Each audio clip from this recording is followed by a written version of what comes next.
Today I'm here with a new experiment, and the name of the experiment is Fun with Magnets.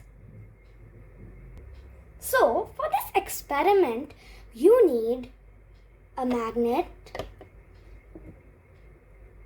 salt, chalk powder, bottle, some paper clips, and water. Step 1. Pour water into the bottle.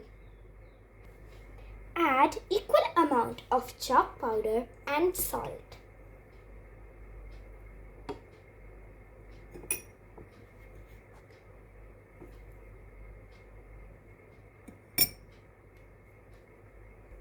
Add some paper clips.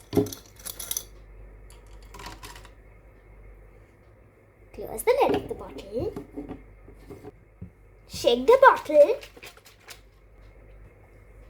Hold up the magnet to the bottle and watch as the paper clips jump towards the magnet.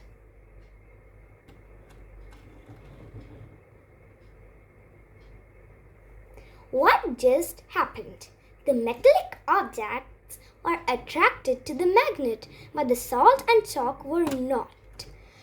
Only metallic objects are attracted to the magnet. That is why the clips jumped out through the salt and chalk.